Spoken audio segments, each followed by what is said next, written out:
The social values of our society, which has manifested in perpetual warfare, corruption, oppressive laws, social stratification, irrelevant superstitions, environmental destruction, and a despotic, socially indifferent, profit-oriented ruling class, is fundamentally the result of a collective ignorance of two of the most basic insights humans can have about reality: the emergent and symbiotic aspects of natural law.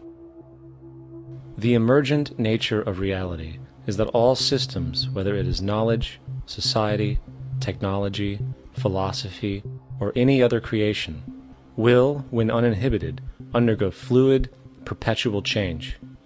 What we consider commonplace today, such as modern communication and transportation, would have been unimaginable in ancient times. Likewise, the future will contain technologies, realizations, and social structures that we cannot even fathom in the present. We have gone from alchemy to chemistry, from a geocentric universe to a heliocentric, from believing that demons were the cause of illness to modern medicine. This development shows no sign of ending, and it is this awareness that aligns us and leads us on a continuous path to growth and progress.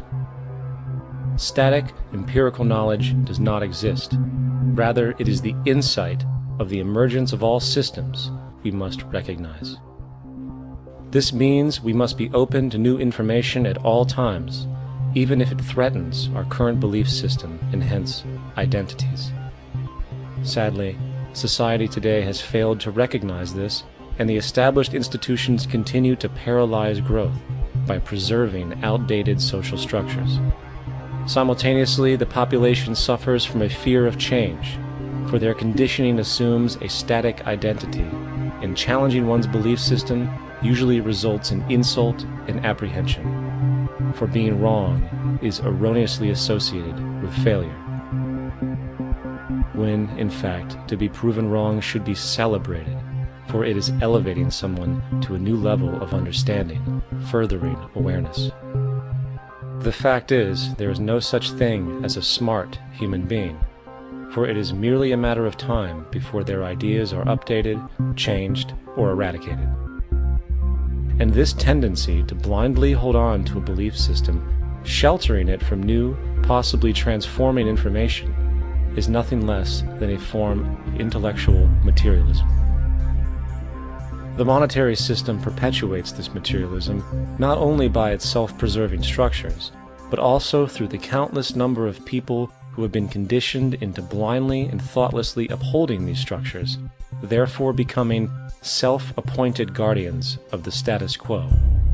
Sheep, which no longer need a sheepdog to control them, for they control each other by ostracizing those who step out of the norm.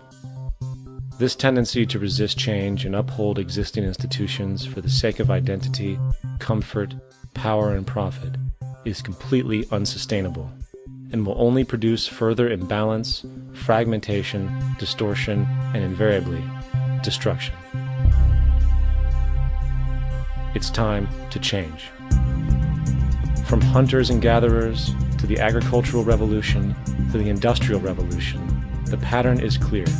It is time for a new social system which reflects the understandings we have today. The monetary system is a product of a period of time where scarcity was a reality. Now, with the age of technology, it is no longer relevant to society. Gone with the aberrant behavior it manifests. Likewise, dominant worldviews, such as theistic religion, operate with the same social irrelevancy. Islam, Christianity, Judaism, Hinduism, and all of the others exist as barriers to personal and social growth, for each group perpetuates a closed worldview, and this finite understanding that they acknowledge is simply not possible in an emergent universe. Yet, religion has succeeded in shutting down the awareness of this emergence by instilling the psychological distortion of faith upon its followers, where logic and new information is rejected in favor of traditionalized, outdated beliefs. What is truly sad, however, is that when we cease the idea that the stories from Christianity, Judaism, Islam, and all the others, are literal history, and accept them for what they really are, which are purely allegorical expressions derived from many faiths, we see that all religions share a common thread, and it is this unifying imperative that needs to be recognized and appreciated. Religious belief has caused more fragmentation and conflict than any other ideology. Christianity alone has 34,000 different subgroups.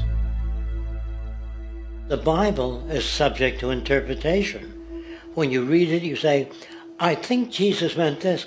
I think Job meant that. Oh no, he meant this. So you have the Lutheran, the Seventh-day Adventist, the Catholic, and a church divided is no church at all.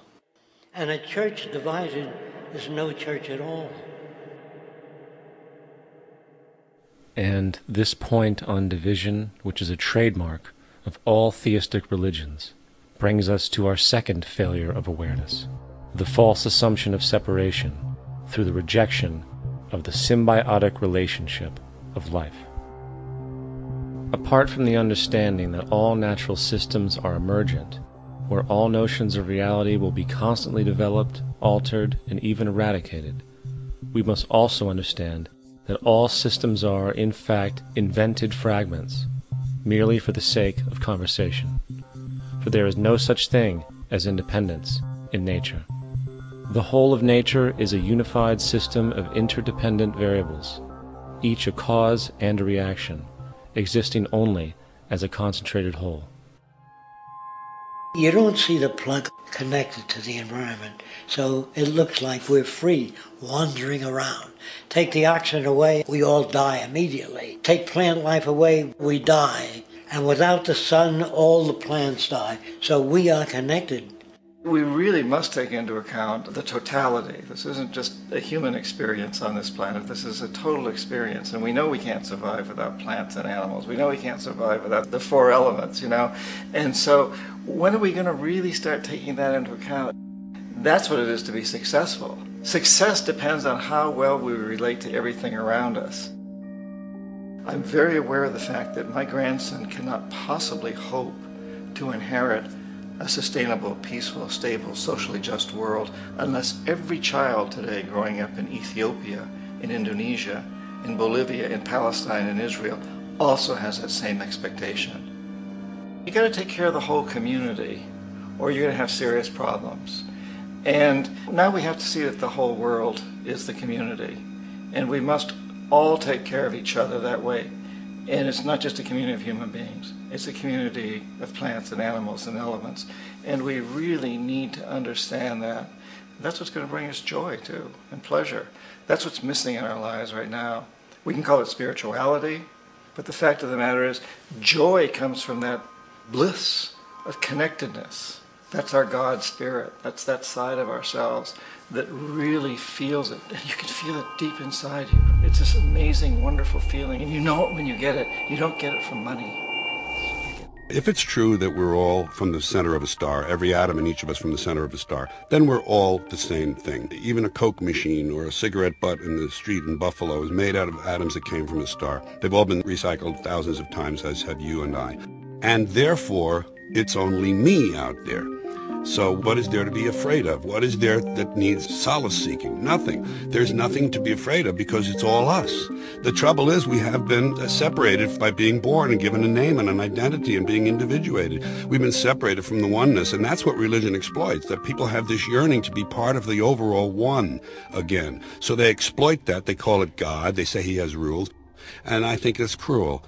I think you can do it absent religion.